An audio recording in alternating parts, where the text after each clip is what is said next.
Tonight's of the program, what to see in the Chinatown area and how businesses are coping with the increase of Chinese tourists. Then we talk to the Move for Party spokesperson on the pressing political challenges and what lies ahead for them. สวัสดีค่ะ I'm Nad Bunag and welcome to This Week with Thai PBS World. During Chinese New Year, Thailand is expecting many tourists from China, Hong Kong and Taiwan. Our reporter Wacharasindhu visits the streets of Chinatown in Bangkok to explore the revival of businesses and talks to some Chinese tourists to find out why Thailand is their favorite holiday destination. เป็นตัวเลือกใน5อันดับแรกๆของคนจีนใช่ไม่1ก็2อะไรประมาณนี้เลยสำหรับประเทศไทย Undoubtedly, Thailand is one of the best known destinations among Chinese tourists, especially during Lunar New Year. Kan Nitikan, a tour guide who has been working in this industry for over 20 years, said it's their tradition to travel and celebrate Lunar New Year. There are two reasons why Thailand is a preferred choice for Chinese tourists. ประเทศต้นๆที่เขาเลือกก็คือประเทศไทยเพราะว่าทัวร์แฟร์ก็คือไม่แพงแล้วก็มันเหมือนจะเรียกว่าความเคยชินบางคนก็มาหลายครั้งคนไต้หวันถ้าเฉลี่ยแล้วอ่ะมาประเทศไทยคนละ1ครั้งกลัวกันท่องเที่ยวนักท่องเที่ยวต่างชาติเขาก็กลัวไม่ได้เที่ยวอีกกลัวจะกลับไปเหมือนเป็นโควิดอีกอะไรเงี้ยเหมือนแบบ3 ปีที่ผ่านมา There's tourists from Chinatown chose Thailand because of the festivities. 就是唐人街这边的置办的年味都要比深圳那边更浓厚一点，因为深圳那边确实是比较都是外地来的年轻人在这边打工，然后我们过年的时候都各回各的老家，所以显得深圳的过年的年味没有那么足，对，所以我们也是选择来泰国这边过年。Some also explained to us that Thailand is a recommended place to visit among Chinese, thanks to the word of mouth about Thai hospitality, the beautiful culture, and delicious Thai food. And the Lunar New Year worship rituals are similar. 还有文化都比较适合我们，就是符合我们就是相当于大陆人的口味，所以我觉得这也是很多人过来。因为去年我们的亲戚朋友他们都是来泰国这边过年的。The Tourism Authority of Thailand predicts that approximately 190,000 tourists from China, Hong Kong, and Taiwan will come to celebrate Lunar New Year in Thailand, and the country is expected to earn more than 10 billion baht during this festival. Meanwhile, business in Chinatown or Yawarat this Lunar New Year has been bustling. ช่วงนี้ก็ดีขึ้นเยอะก็อันนี้มันก็อาจจะเป็นเกี่ยวกับช่วงเทศกาลตรุษจีนด้วยครับปีนี้มันเป็นปีมังกรด้วยคนจีนก็จะนิยมมังกรอะไรพวกนี้มากก็เลยอาจจะมาซื้อของเยอะขึ้นกว่านักสัตว์อย่างอื่นนะผมคิดว่านะ But that's the high season. After the Lunar New Year festival, things will be quieter for these retailers. เป็นของเราอาจจะเด่นเฉพาะเทศกาลถ้าเลยเทศกาลไปก็จะเงียบตามปกติเลยช่วงนี้จะดีเป็นพิเศษ Most people Thai PBS World spoke to agree that the 30-day tourist visa exemption scheme for Chinese tourists, which lasts until the end of February, is another factor in the increase in the number of Chinese tourists visiting Thailand. There have already been more than 3 million Chinese travelers visiting Thailand since 2023. 中泰友好嘛，第一个就是有很多政策，比如说免签这边是促进一个。From a tour guide's point of view, Kan Nitikan agrees that the number of Chinese tourists has been increasing, even before Thailand's government implement the visa-free entry policy, which will start on the 1st of March. She raised the concern, however, about the money circulation in the country being too centralized in only tourist attraction cities. เขาจะมาก็พัทยากรุงเทพพัทยาถ้าจีนเลยก็คือจีนเลยนะประเทศจีนแผ่นดินใหญ่เลยก็จะเป็นกรุงเทพพัทยากรุงเทพระยองกรุงเทพเสม็ดพัทยาแล้วก็จะไม่มีแบบกระจายไปเยอะๆอ่ะ The visa-free entry policy will be convenient for those holding ordinary passports and traveling for tourism, family visits, and business purposes. With this policy, travelers will be allowed to stay in the country without a visa for up to 30 days. Wacharasindhu Sehan reporting for Thai PBS World. And Chinatown is one of the most popular destinations for tourists from around the world. It is also home to the largest Chinese community in Thailand. Let's find out what there is to see in the Chinatown area in Bangkok in this episode of Thailand Vibes.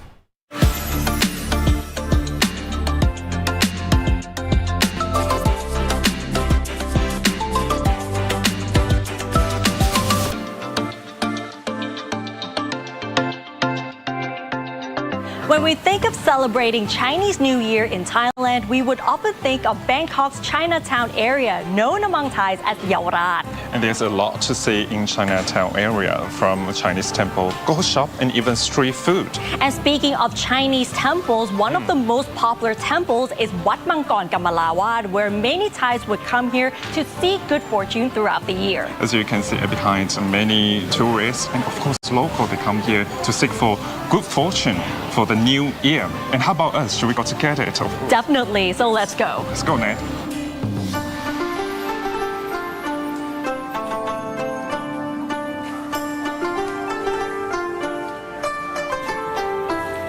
Wat Mangkon Kamalawat, also known as Wat Leng Yi, is the largest Chinese Buddhist temple in Bangkok. Many Thais come here to make merit or to pray for good fortune and prosperity throughout the year. Especially during Chinese New Year, people who feel that this year will not be good for them come here to do the so-called Gachong. Gachong is a common practice widely observed among Thais, believing that if this year is their Bichong, they will face misfortune throughout the year. Therefore, they make merits to remove or ease their bad luck.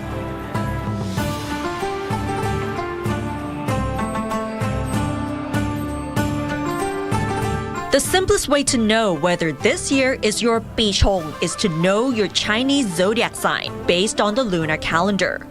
One Chinese zodiac cycle consists of 12 years, represented by each animal.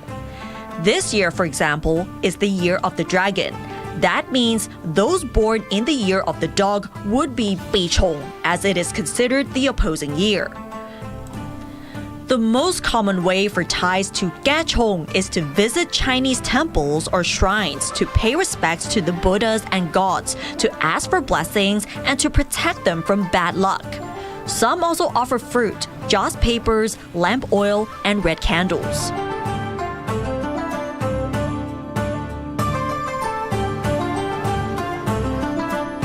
There are also many other shrines to visit, such as the Thai Hong Kong Shrine on Phra Phra Chai Road, which is a 5-minute walk from Wat Mangkon. Other shrines include Chao Pao Ma and Guan Yu shrines, located across the street on Yaowarat Road.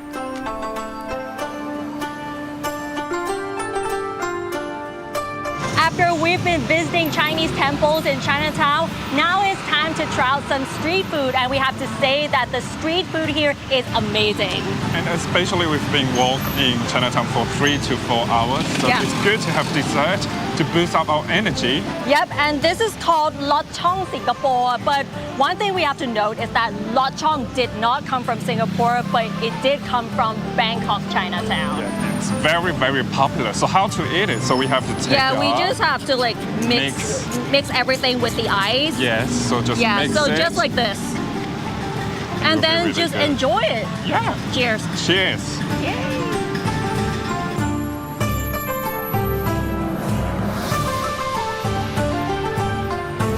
Chinatown is home to a wide variety of cuisines, apart from staple Chinese delicacies such as fried dumplings, dim sum, spring rolls, or noodles. There's also plenty of grilled seafood. When those restaurants are open throughout the day, street food stalls typically start around 6 p.m. Keep in mind, though, that certain food stalls are closed on Mondays.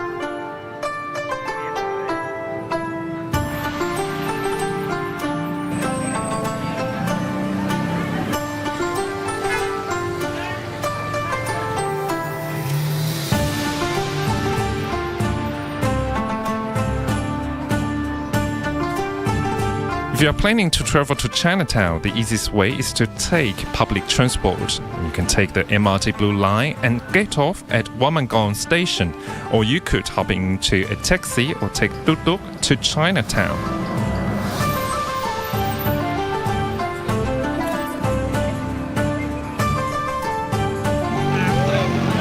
You don't need to wait for Chinese New Year to come and visit Chinatown in Bangkok because this place is bustling and vibrant all year round. And whether you come here in the morning or in the evening, it's always one of the most attractive spots for local and foreign tourists. That's all for today. Please stay tuned for more travel-related content on Thai PBS World. Bye! See you next time. Bye! And we have to say that Chinatown is one of the best destinations for street food in Thailand. And now let's have a look at the other stories in our weekly roundup. Prime Minister Sethar Thavisin met with Cambodian counterpart Hun Manet at the government house on Wednesday, where they have agreed to upgrade their bilateral relations to a strategic partnership and signed 5 memoranda of understanding. Thailand and Cambodia also recognize the importance of reducing cross-border airborne pollution by agreeing to establish a joint working group, including the setting up of a hotline for the sharing of information and alerts on the locations of fires. Progressive Movement leader Thanathorn Jungrungrungkit and former Move Forward Party leader Pitha Limcharoenrat are among 8 defendants given suspended jail terms by the Pathumwan District Court after they were found guilty of staging a flash mob protest close to a palace without prior permission back in 2019. The court sentenced all the defendants to 4 months in prison and ordered them to pay a fine of 11,200 baht for the illegal use of loudspeakers. The jail terms were suspended for 2 years. Nuanpan Lamsam, former manager of the Thai national football team, was approved by a majority vote as the new president of the Football Association of Thailand, becoming the first woman to head the association in its 107-year history. Nuanpan is known to many Thais as the CEO of Mueang Thai Insurance and the sole distributor of Airmaid's branded luxury goods in Thailand. She is already well known in international soccer circles, having previously led Thailand's women's national football team. Thailand will celebrate this year's Songkran Festival for 3 weeks nationwide, starting on April 1st, in hopes that such activities will develop the traditional water splashing event into an element of Thailand's soft power, as well as boosting tourism and the economy. The extended celebrations follow UNESCO's recent certification of Songkran as part of humanity's intangible cultural heritage. And now let's move on to more serious issues. Thailand is facing multiple challenges posed by a global economic slowdown and geopolitical instability. To attract investment and talent as supply chains alter, a foreign investor suggests that the Thai government should invest in upskilling and reskilling programs to upgrade the labor force. Frank Han-Shi has more details in this episode of The Wave. Thailand is currently grappling with the impact of a global economic downturn and the trend towards deglobalization and widespread geopolitical instability. These factors have prompted foreign investors to explore other regions for friend-shoring their supply chains. In response, the Thai government has relaxed certain policies to attract skilled professionals and encourage foreign direct investment. There are concerns, though, that the local labor force may not fully meet the requirements of these foreign investors. In an interview with Thai PBS World, Stanley Kong, the former chairman of the Joint Foreign Chambers of Commerce, emphasized the need for the Thai government to upskill its labor force rapidly. We have a lot of new policy and everybody working very hard. So even the world is very challenging, but we still create a lot of opportunity. And then how we reskill and upskill our people, and then what is our strategy to strengthen our competitiveness, right? So competition is always there, but the capability of survive and capability of creating a better environment, I think that's whatever the government and private sector we should do for the people. The Federation of Thai Industry has echoed concerns of the need for swift policies to upgrade the workforce, adding that Thailand will only stand a chance of becoming an EV hub in Southeast Asia if the government and private sectors invest in broad upskilling and reskilling programs. Renewable energy is another industry for which the government should develop with further incentives. Stanley stated the advancement of green energy is a key factor for new foreign investors when deciding whether to invest in Thailand. With neighboring countries actively growing their renewable energy industry, Thailand needs to develop strategic plans to attract more foreign direct investment.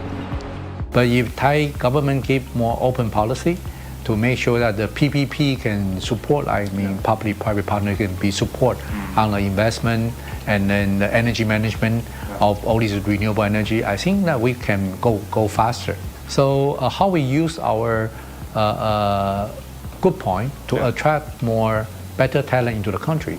So with the open country, open society, and I believe the value of this new talent coming can help to strengthen and upgrade our talent locally. So that's where I told the government we should focus on this one. The number of electric vehicles in Thailand has grown exponentially, with more than 76,000 electric cars sold in 2023, which was 10 times more than in 2020. One key component limiting sales is charging stations. Only 1,600 stations have so far been installed across the country. EV experts believe that is insufficient to serve more than 90,000 electric cars already on the roads of Thailand. In the effort to lead in the renewable energy sector, Stanley's business has introduced a new brand of electric vehicle charging station. This initiative, which merges smart energy solution with strategically accessible locations, is seen by Stanley as a significant step towards increasing electric car usage across the country. People try to launch more EV vehicle to replace the traditional fuel cell engine. So we believe all the ecosystem will be changing. So to bring more technology, more digitalization, more innovation, with the new infrastructure, export are promoting on all this e-mobility, e-traveling. Right? So we believe people sleep and car charge. Right? So we provide a total solution to the hotel to help them to management all the charging facility. So we provide the latest smart charging hardware, plus our most eco-friendly and user-friendly and software operating system. Currently, with 85 charging stations across the country, he's confident that his company will be able to set up as many as 200 stations in the next few years. To reach this ambitious goal, he has formed a partnership with a prominent hotel chain to extend the service beyond Bangkok to Samui Island. It's where Espoo been coming in, and it is a fantastic system. It is easy to use. It looks as well very good, which is also important, obviously, in particular when you are with hotels. The values that Espoo stands for are very much aligning to what we're doing at Malai Bangkok. At the moment in Thailand, 34 properties operating from IHG, and we have another 39 in the pipeline. That is obviously a lot. Quite some opening in 2024 as well, and we certainly gonna contact Espoo to work with them together on some of them. Frank Kanshi reporting for Thai PBS World.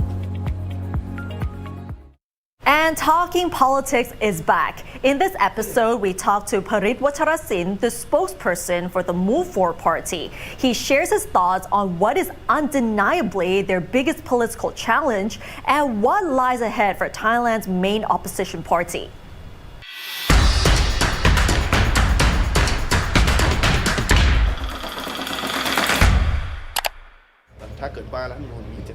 Parit believes that the ruling by the Constitutional Court against the Move Forward Party's campaign to have the Res Majesty Law or Article 112 amended has a far-reaching impact on Thailand's political system and the future of its democracy.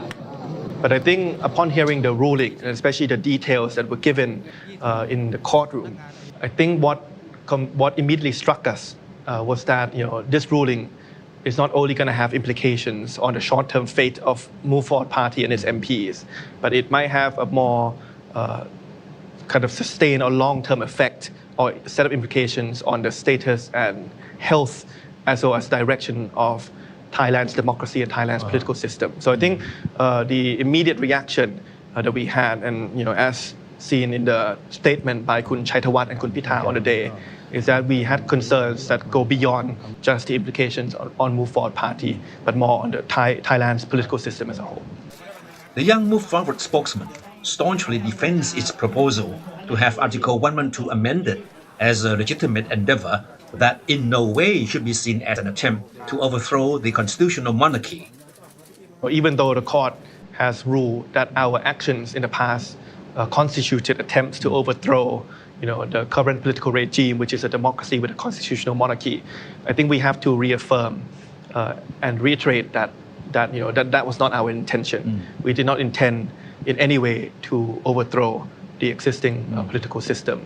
And I think we try to defend our case with the court, albeit unsuccessfully in the end, that the actions in question, for example, the submission of a draft law regarding amending Section 112 of the Criminal Code, or even having that in one of our policies that were presented to the public during the general election.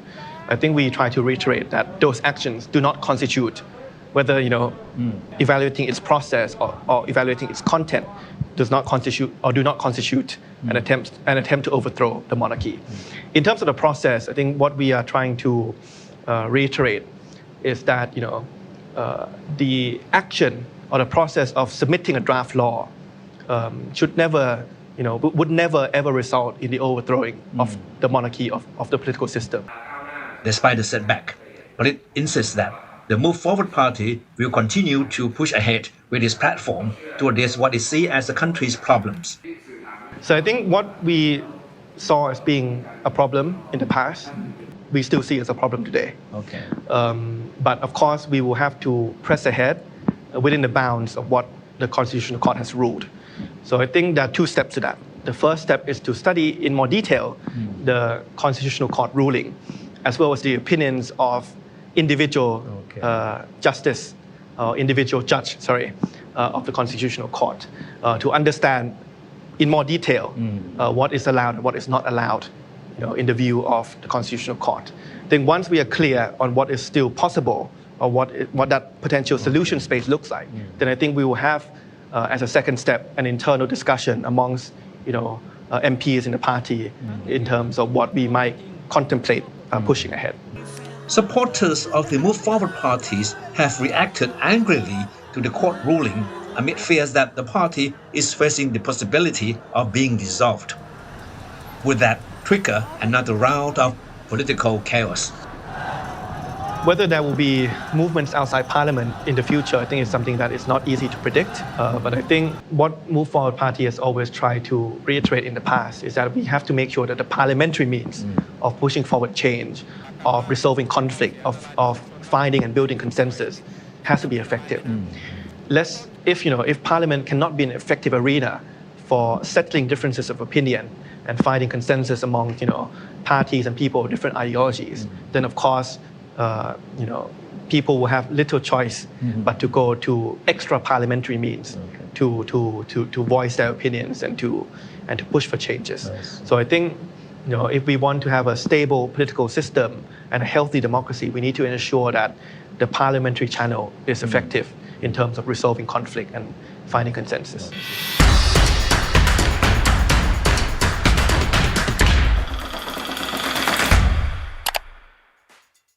And now let's talk about the future of healthcare. Thai PBS World spoke with Professor Aaron, a Nobel laureate in chemistry, about the development of personalized medicine. Professor Aaron also shared insights on how to become a successful scientist.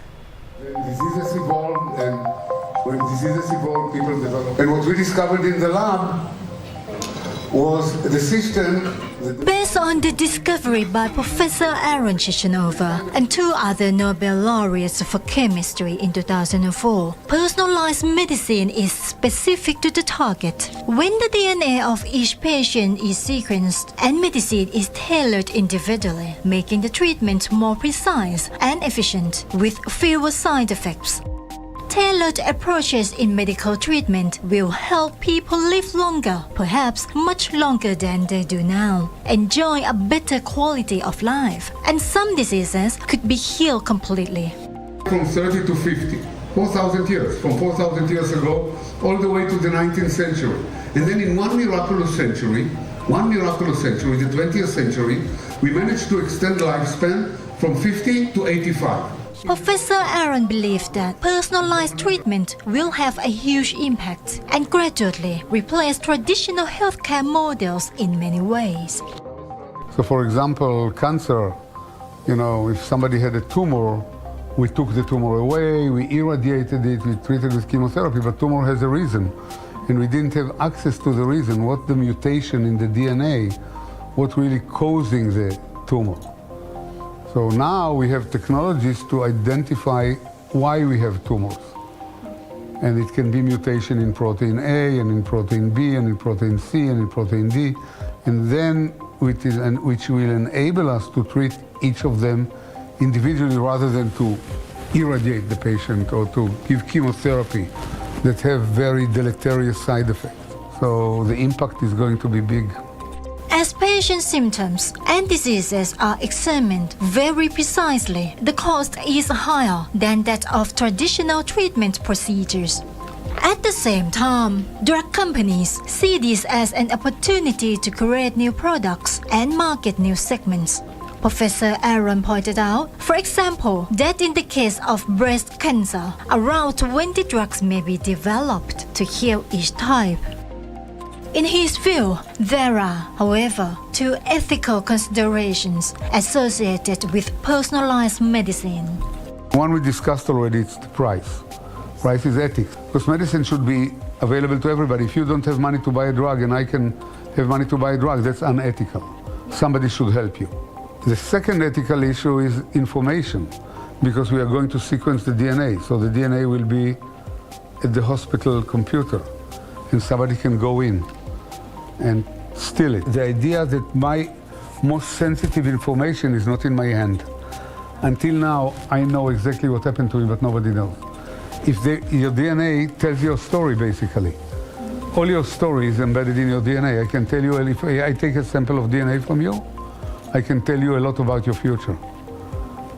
And that's dangerous. Professor Aaron is visiting Thailand as a keynote speaker in the Japan ASEAN Bridges event series, facilitated by the International Peace Foundation to support education in Thailand. So, we asked him to advise young Thai scientists on how to be successful in this field. You need to be passionate about it. You need to fight frustration. You need not to get depressed all the time when things don't go. So you need to be persevere, you need to be a fighter, and you need to be curious. You need to ask questions all the time, not to take everything for granted. So curiosity, passion, perseverance, frustrations, all this build up, excitement about science, and maybe success too. And then you need luck. Like everything in life, you need luck. Like the lottery. In the lottery you need luck, but you know what? In order to win the lottery, you need to buy a ticket. You still need to do something. Even to be lucky, you need to do something. Because if you don't buy a ticket, you never win the lottery. Right? So even to be lucky, you need to participate in the process. In his early life, Professor Aaron was a medical student and trained as a surgeon. But later, he shifted to the world of science and earned a doctorate in biology. Despite the time it took, he has had a very interesting and successful journey in science. Jirapa Bunyatat, reporting for Thai PBS World. And that wraps up tonight's edition of This Week with Thai PBS World. Join us every Friday at 10:30 p.m. only on Thai PBS. And don't forget to follow us on social media, including our website, thaipbsworld.com, for all the latest updates about Thailand as well as analyses. Thanks for watching and happy Chinese New Year. สวัสดีค่ะ